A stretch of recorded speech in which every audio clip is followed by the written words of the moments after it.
If you're a private practice owner and your providers are busy, your schedules are full, but the money still feels tight, this is going to be for you. Most clinics are underbilling, period. Not because they're unethical, but because nobody has given the clinical team a clear, confident framework for how to bill and how to code for the value that they're actually delivering. And so today, I'm going to show you how to use one simple metric, skilled units per visit, to see if your visits are actually pulling the financial weight that they need to.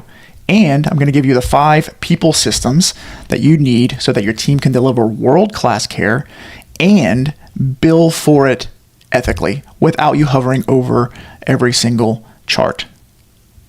Guys, welcome to episode number 8. We're trucking along. For those of you that have watched this in real time, sorry for last week. I missed an episode. Things got crazy. I had to go sign some papers and missed a week. But I'm back, and we're on episode 8 of, I believe it's 8 of 12. Yeah, it's 8, 9, 10. 11, 12. Yeah, 8 of 12. We're going to have 12 episodes planned. So today we're going to talk about units per visit, or skilled units per visit. How to make it work. I mean, I know that if you're the owner and you're somebody that treats patients all the time, like most of us, then you know how to bill, right? It doesn't take long for you to figure out really quickly how to build a treatment plan that allows you to maximize your value and billing potential and coding potential. That's something that you are incentivized to figure out because you're the owner. But your team's probably not thinking about that stuff, right? Because they're, quite frankly, their paycheck doesn't always depend on it. So, how do we bridge that gap? How do we bridge the gap between the driven performance that you have and your team? And so hopefully today we can break that down for you in a way that makes sense and give you some value, okay? So what's the problem? What's the problem? Let's talk about the problem, right? The problem, right? You have full schedules, or they're getting full. You feel you see the visits coming in, right? You have good clinical outcomes. Patients are getting happy. They're discharging on time. You know, if you watched the previous episode, you're keeping people compliant. They're doing a good job. The people are leaving testimonials, but you still don't have enough profit margin to pay your people well, or for you to actually get off the treatment floor enough to be an owner and a CEO. All right. And there's a lot of reasons why that could be the case, but let's assume that you've got good contracts in place, and you've got you're collecting well over the counter, your billing team's doing well. Let's assume all of those things are true. At that point, typically the root cause of your issue at this point is going to be that your clinicians are, they're not effectively coding and billing or maximizing their ethical billing, right? Because the truth is that all clinicians are going to bill differently, and it's going to be dependent on their perspective, how they're incentivized. It's going to be dependent on who mentored them or trained them when they were a new grad, who told them how to bill. It's going to be about what they learned in school, because we all know that new grad clinicians are terrified of overbilling. They get pounded by the profession about how, Satan himself is going to come and steal your soul if you accidentally bill an extra unit. And there's a lot of fear around that. So they're very guarded and protective with the amount of units that they bill, and therefore they typically edge on the side of underbilling. All right. And also owners, you guys trying to lead and be an owner are avoiding the hard money conversations with the team.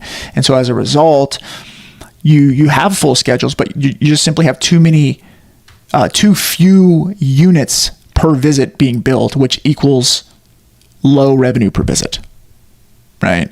And so that will throw your labor ratios out of whack. And as you'll learn a little bit in a few episodes, a greater percentage of your revenue will have to be allocated towards paying payroll, which will eat your profit margins.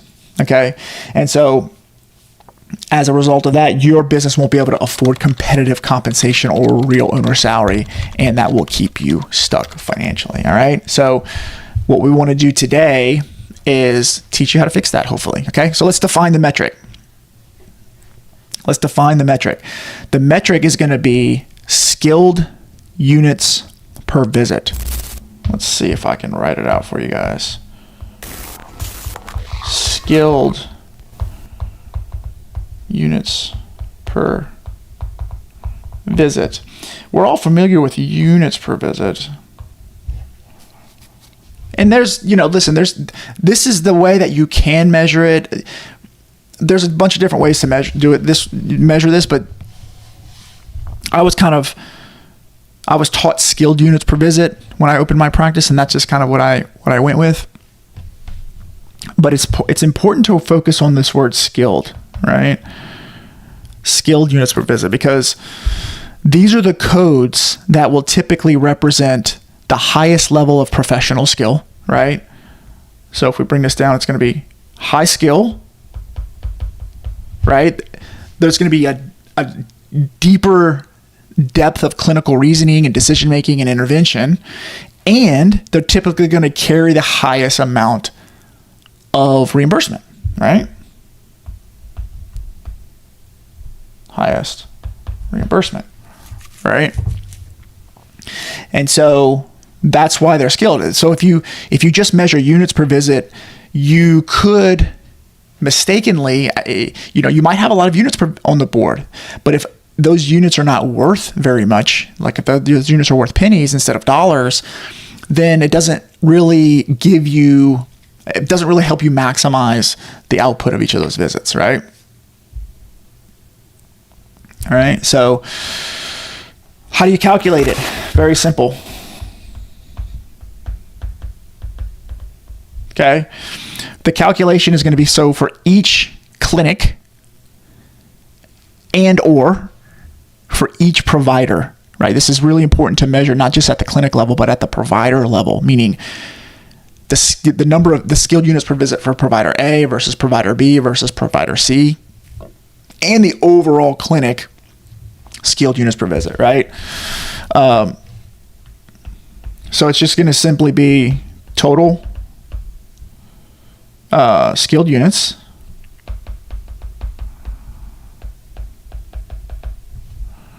right, divided by total visits, total completed visits, right? So if you have, let's just say you have 100 skilled units, and let's say you did 25 visits, that's going to equal 4 skilled units per visit. Okay? Hopefully that makes sense. So you can measure that over the week or the day, or the month or the quarter or the year. But that's how you measure that, okay? And so you can use your EMR. Your EMR will always ideally have some available reporting. They typically don't do a good job of measuring it down at the skilled unit level. So you may need to contact your EMR team and get some custom reporting made. But ideally, you can build out some custom reporting. If you can't, then you may need to just use a spreadsheet or some AI tools where you can just export your units per visit and kind of use some AI and AI prompts, and it could probably help you calculate your skilled units per visit. Okay. But the benchmark for if you're a PT or an OT, if you're an outpatient rehab professional, your benchmark, your target is usually going to be 4 skilled units per visit for a 60-minute appointment. Right? Okay, we don't have to get into a huge billing training here, but roughly every 15 minutes you can bill a unit. That's just, yeah, there's some nuances to that, but you get the idea, right? So if you run this report, if you go to your clinical team, you run it provider by provider, and you see that you're only billing 2.5 to 3 skilled units per visit, then you're leaving a lot of money on the table, quite frankly. Okay. So let me show you the math, because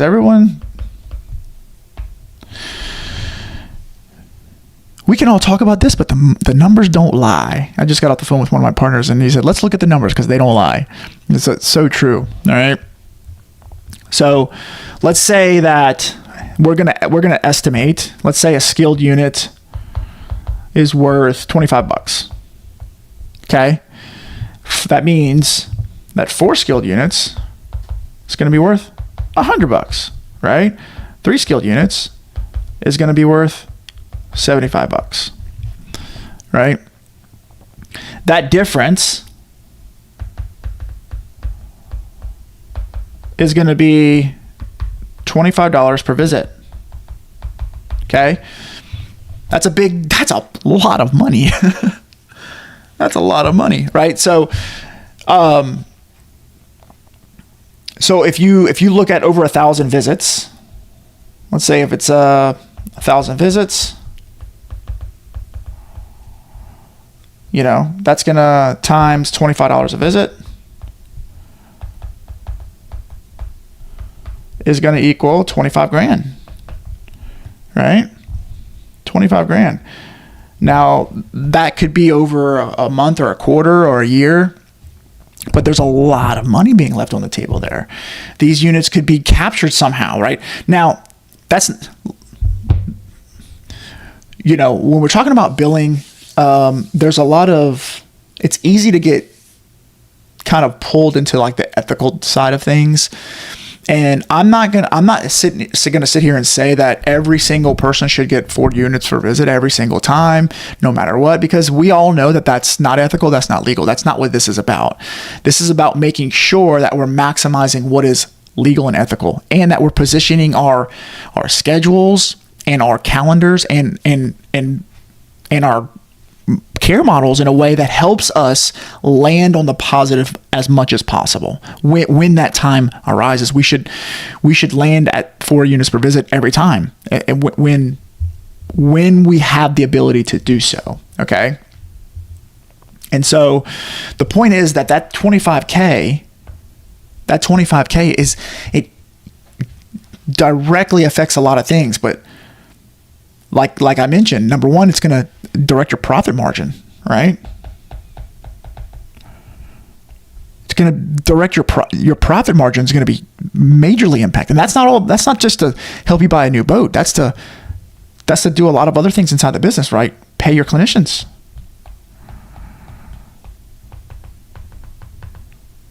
Right? Pay your clinicians. That's huge, right? Hire admin. Okay. If you need a higher operational capacity or a VA to help you with marketing or invest in marketing, right? And ability to step out.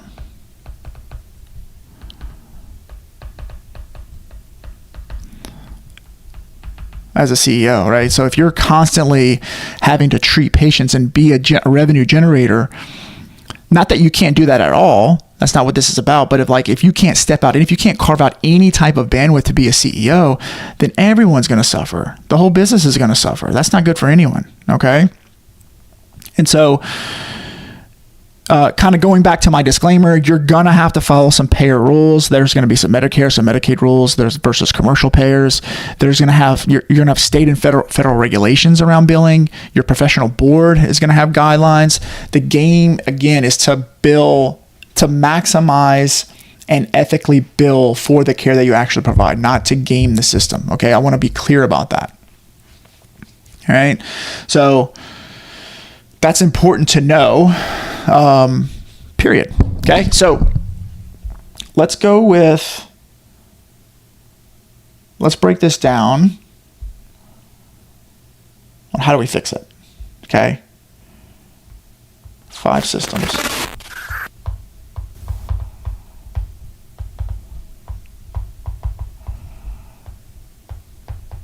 Okay. 5 systems, 5 people systems to drive skilled units per visit in your clinic. Whether that's whether you have a team of 5, 1, 2, 3, 4, 10, 50, 100, right? These are some 5 ways that you can drive it. All right. So number 1, this is going to be a change in behavior, which is hard, right? People don't like change. Nobody likes change. Okay.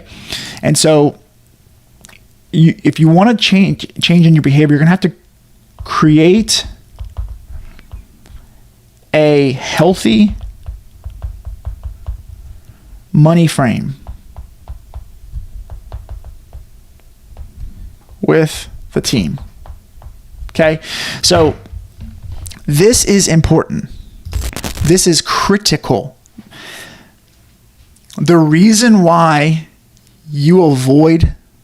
the reason why money conversations don't go well with you and your team is because the frame is off. They think you're all about the money.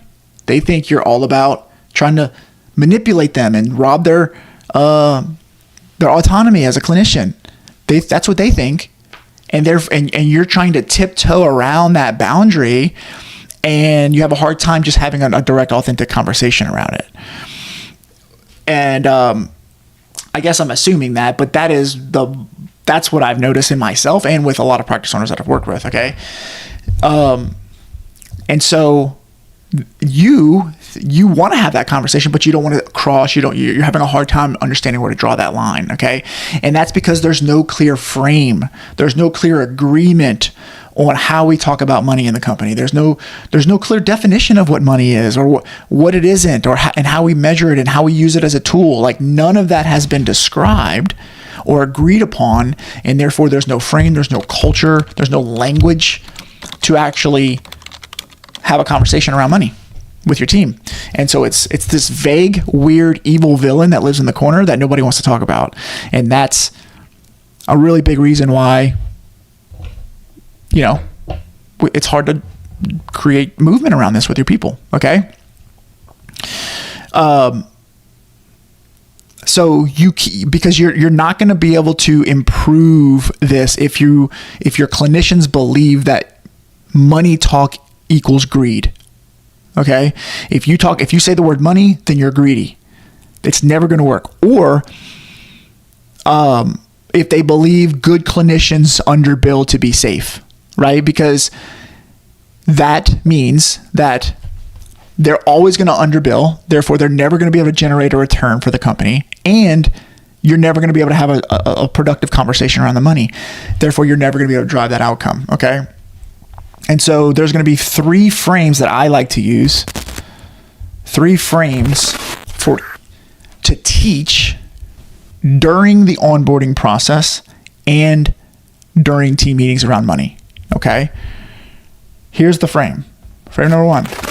Money equals value exchange. Okay. So we want to use the word value or value-based words instead of money. Okay. And so this is exactly what you would teach on the onboarding process. Hey, let's talk about money. Okay. Money is a part of this. It's not why we do it, but it's what we do it for, right? It's not why we do it, but it's what we do it for. You're here, we're going to provide you with X, Y, Z. The why is over here related to our purpose, vision, values. And in exchange, for that exchange, you're going to get paid a paycheck and you're going to generate revenue. Okay. So we have to make sure that fits well. Everybody good with that? Right? And so value is just money is just simply an exchange of value. And guess what? The more value that we create, the more compensation that we can create for you and for the company and for everyone else, right? So if you can come in and create more value for your patients, create more value for the company, create more value for your team, you will earn more money. You will generate more revenue for the company. You will generate more value for the patients. And therefore, there will be a greater abundance of financial exchange in the whole ecosystem. Okay. And so our goal is to maximize value. Maximize value. So we lead with value. How do we add value? What would we have to do to be so valuable to all involved that we would be able to feel justified and good that we could maximally charge for it? What would we have to be created there? Okay, that's the problem. That's the problem that we solve as a team. Okay, so money is a value exchange. That's number one. Number two, money equals fuel for the mission. Okay, so I alluded to it a little bit, but if we can clarify our mission, right? Our mission is this. Our purpose is this. Our values are this. This is the way we define our culture, right? And we create this value in exchange for money, and that money, that revenue, is the coal, is the fuel that moves our purpose, our values, and our vision down the track. Okay, so we have a locomotive, and we're going to take that value and that money, and we're going to put it into this system. We're going to put it into this movement that's going to help us create mission, purpose, values. That it's a tool that we use. It's not it's not why we do it. It's a tool that we use, right?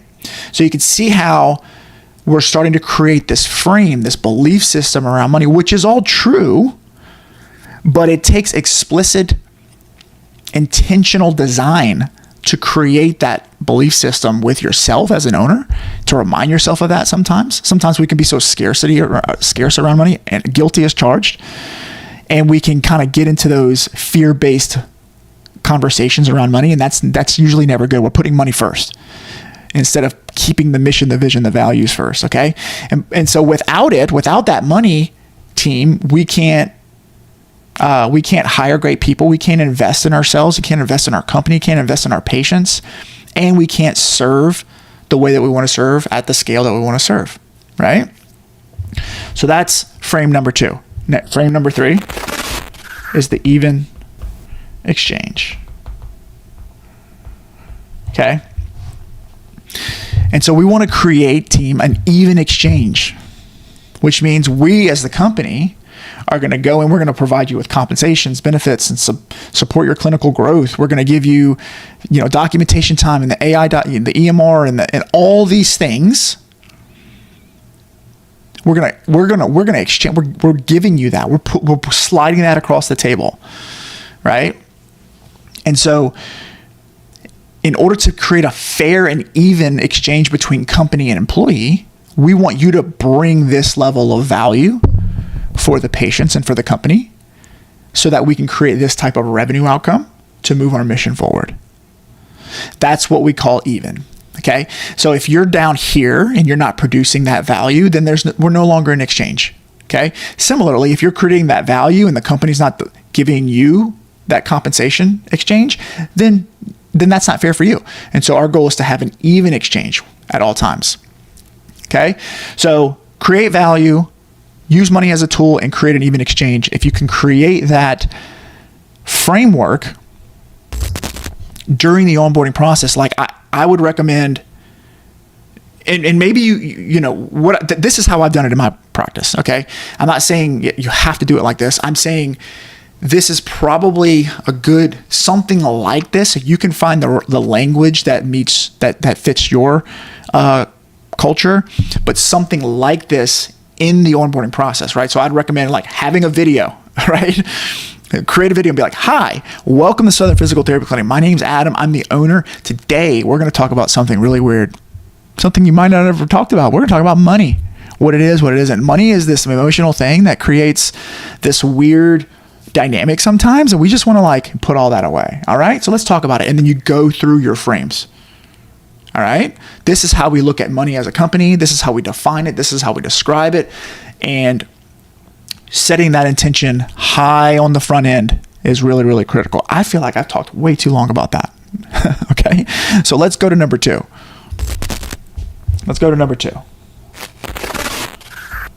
Okay, so now you've got the high. You see, we haven't even started throwing units. Units are the outcome. We start with the belief system. We start with the culture. Start the emotional side so that we can create that behavior change. Okay, it's going to take time. All right, but the second thing is we want to build a high performance culture. Okay, I talked about this in episode 7. So if you don't know what that is, stop, go to episode 7, right? It's the one right before this. All right, so you have to build a culture of performance. This is delivering value at scale is an output metric. It's a performance metric, right?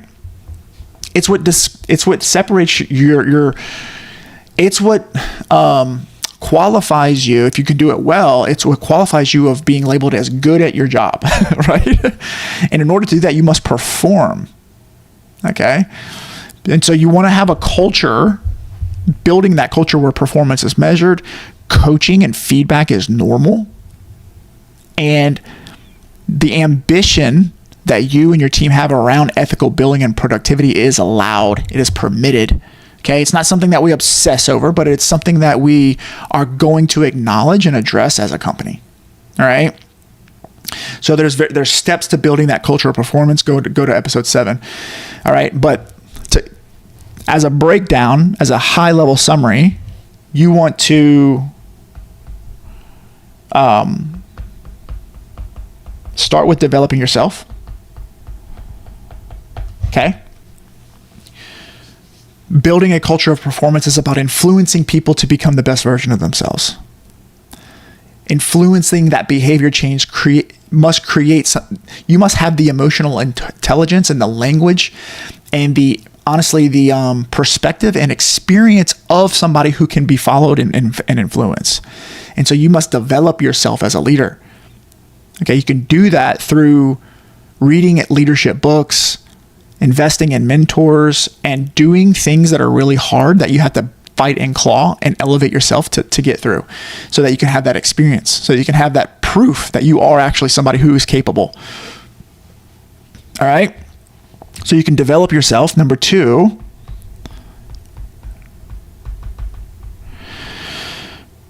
normalize sales and enrollment. Okay. You're going to normalize sales and enrollment as part of the clinical experience. If I'm using language that you're not familiar with, go back to episode 7. Okay. You're a clinician. You're a sales professional. You're in the job. You're in the business of influencing people's behavior and decision-making process, not from a place of manipulation, but from a place of leadership and guidance and helping them make the best decision for themselves. And so you have to build that sales and enrollment process and understand that this is part of the sales process. This is part of the fulfillment process, okay? And then number 3 is make it okay to talk about numbers. Okay? Make it okay to talk about numbers.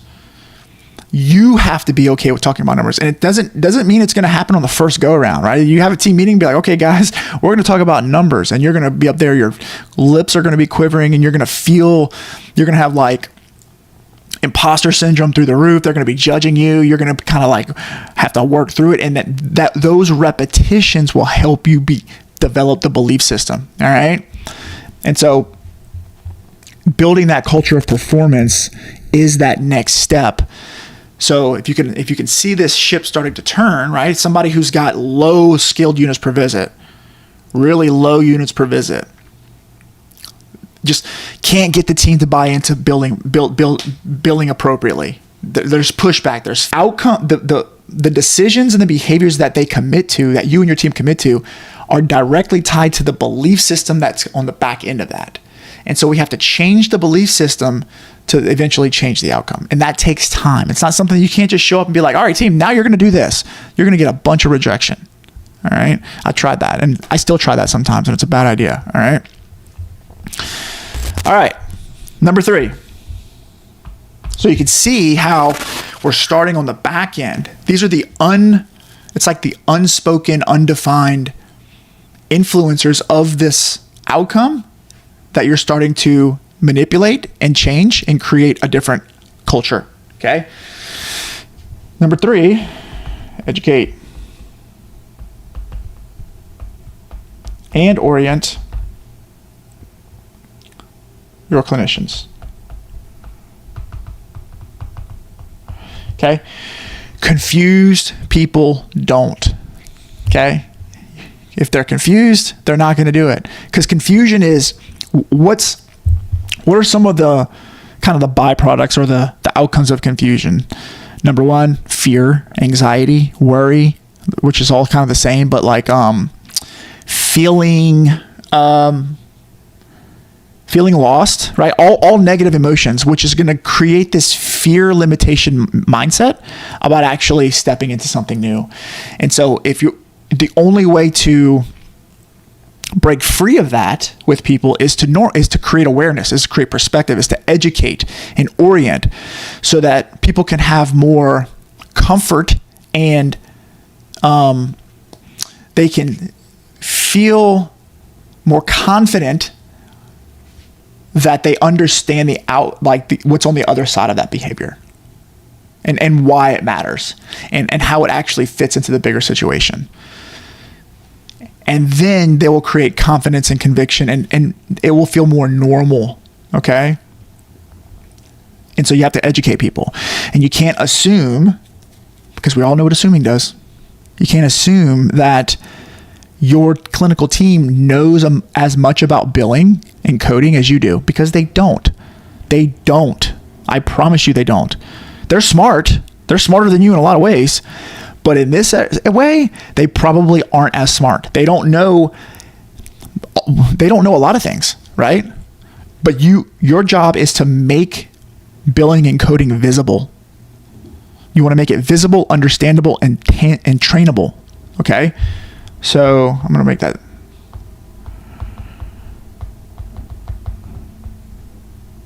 Make your billing and coding visible,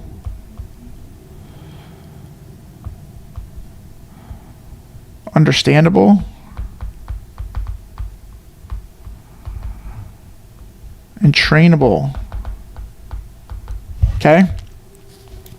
And so some of the practical steps is, you can map out your main codes, build a simple red, yellow, green guide for each of those codes, and you can train them on things like how to structure a full treatment session ethically, how to document and support the codes, how to calculate skilled units per visit, and what good looks like. Okay. And so when I say map out the codes, map out codes. Okay. Map out the codes. Hey, team, here's a list of all the codes. Here are the codes that have high value, and here's why. Here are the codes that have low value, and here's why. Here are the codes that pay the most in order: highest paying, middle paying, lowest paying, right? Here are the codes that pay the least.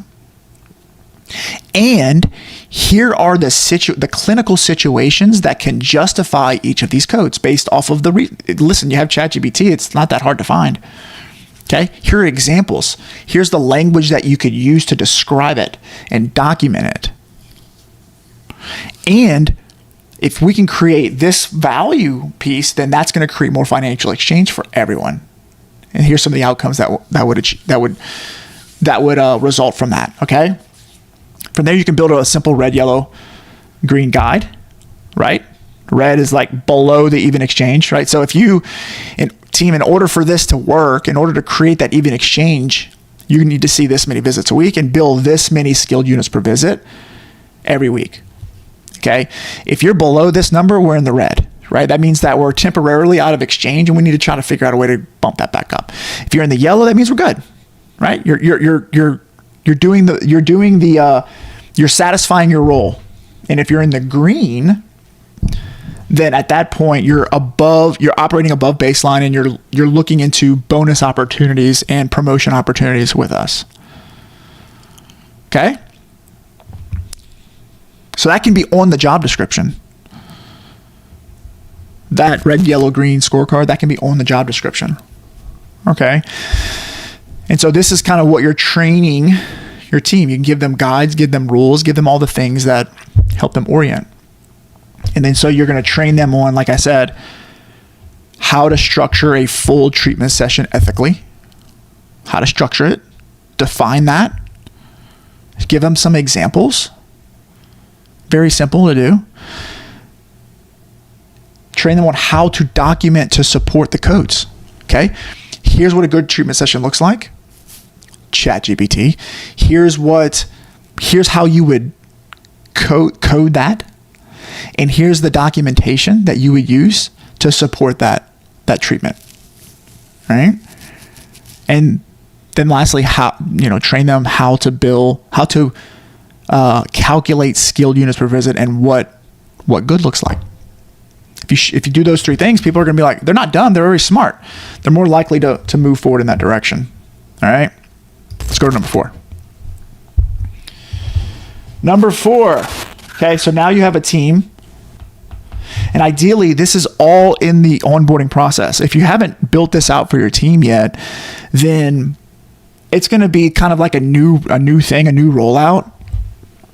But this is not a thing that you roll out once and you never talk to it again. It's this thing that you build, you roll it out with your team, and then you plug it into the onboarding process so that every new person that comes onto your team has this step-by-step framework that they go through, they check off on, they understand, they sign and acknowledge. It's on the job description. They sign and acknowledge it, and everybody's on the same page with it, right?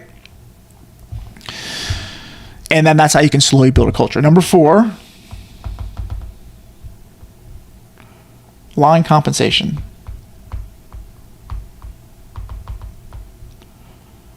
With desired behavior. Okay. Align the compensation around it, around the behavior that you're looking for. This is actually something that I haven't done a great job personally in my clinics. In some of my other companies I have, right? But the compensation model, it's a reinforcer. Yeah, it's a reinforcer that keeps everyone accountable, right? And so if you can create a compensation model that naturally incentivizes your team to maximize value and that rewards them very well for that, then that naturally, what's the word I'm looking for? I don't want to say punishes, but like de-incentivizes them to underperform, then they're going to naturally find ways to be more productive overall. And it's going to require less day-to-day maintenance. Yeah, and you want to try to, again, trying to create the idea of an exchange where, it's not like you're not trying to take advantage of them to where it's like, I'm not going to pay you anything. It's like, no, like let's create something that tilts it towards this direction, so that way you can earn more with us, and also like I don't have to continue to remind you all the time, so that you just kind of know, like you can figure out how to organize your treatment approach in a way that helps you maximize value, right? That's all this is about, all right? But if your compensation with your clinical team is totally disconnected from your revenue, your units per visit, and your revenue, you should expect misalignment. You should expect there to be a continuous challenge to keep the boat moving forward, right? And so you have options. You can do you can have some type of base pay plus bonuses is usually like the best model. Okay. that base should be a little bit less than standard and the bonuses should be a little bit more than standard, right? So that way, they're still getting paid for bad weeks, but they have an opportunity to earn a ton if they do well. Okay. And so you can tie those bonuses to visits, revenue generation, or skilled units per visit within ethical boundaries. All right. And if you do it right, your clinicians will feel safe. There'll be no surprise changes to their paycheck or anything, and they'll feel fairly rewarded for the high value and productivity that they're doing. All right. And then number 5 is everyone's favorite, which is the same one for every show. Measure, report, and coach on the data. Okay? Measure, report, and coach on the data. This is just the accountability framework, right? This is great for clinicians, not just clinicians, but this is going to be great for, PCCs, front care coordinator, your billing team, your accountant. You could be your marketing team. This is basically how you run a team. This is just good. This could be for your virtual assistant. You want to have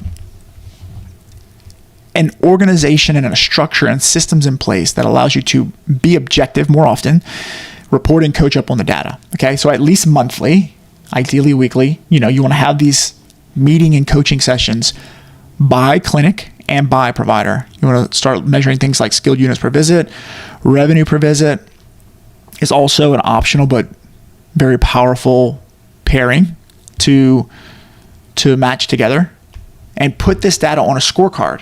Okay. So let's do weekly meeting. Put the data on a scorecard. Okay. A visual scorecard, Google Sheet, so that everyone can see their averages. Make it visible. Right? And every clinician can see their own trends on the scorecard. And then you can use the data. You want to use the data to celebrate high performers. Celebrate them. This is awesome.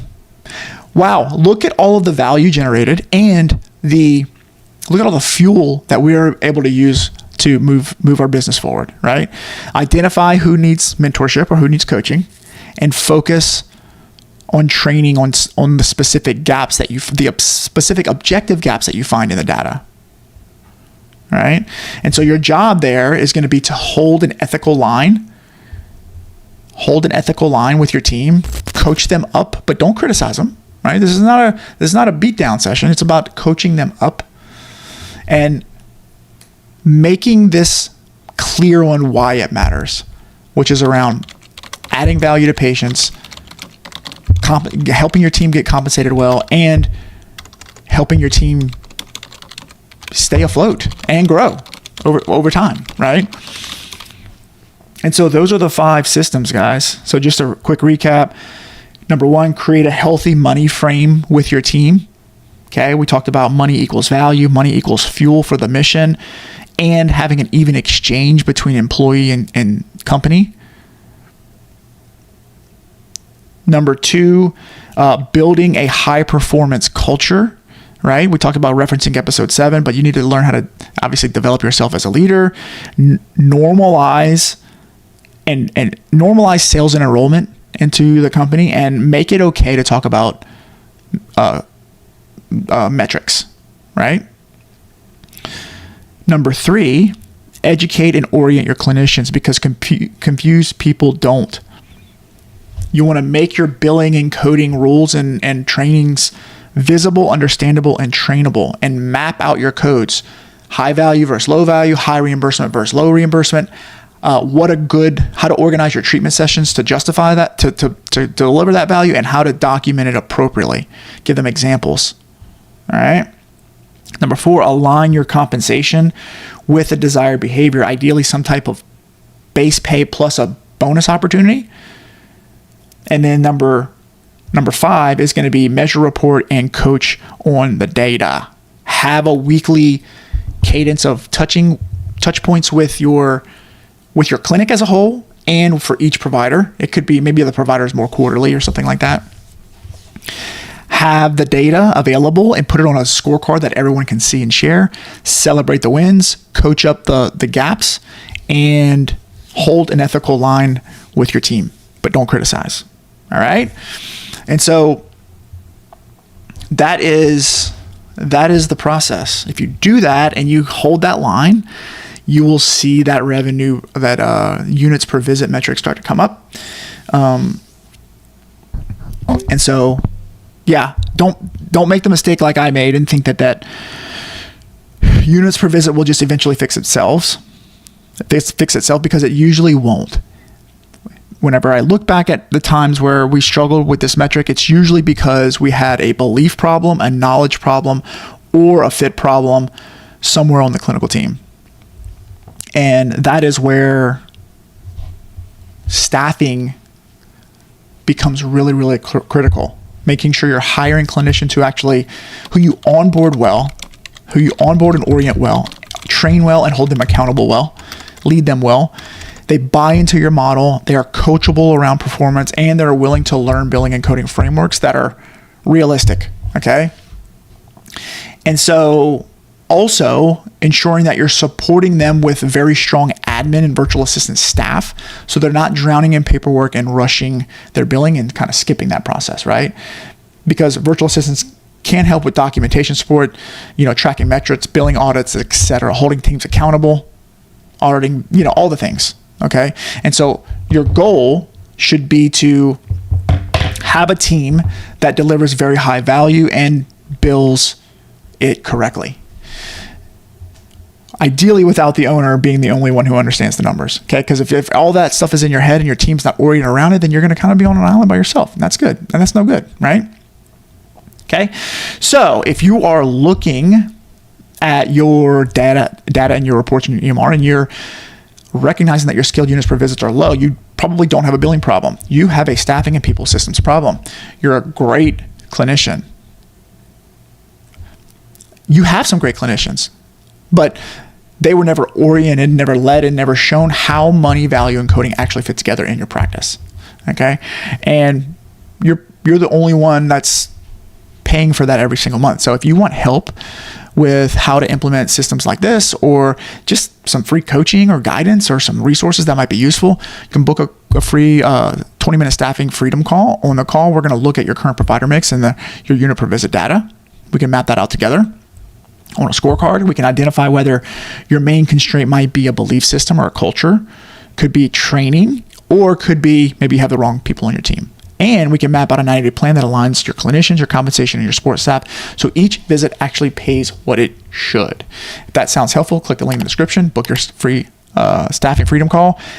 Lastly, like always, don't make the mistake that everyone's going to make, and they're going to watch this and they're going to say, yeah, I'm going to get to that someday. Just confront it. Take a weekend, watch this video, dive into the metrics, and implement at least one actionable thing in your practice, and you will start to move things forward. It's not going to be perfect. It's not about being perfect. It's about nudging these improvements over time that keep everybody happy. All right? I love you guys. Thanks for watching, and I'll see you on the next one. Bye.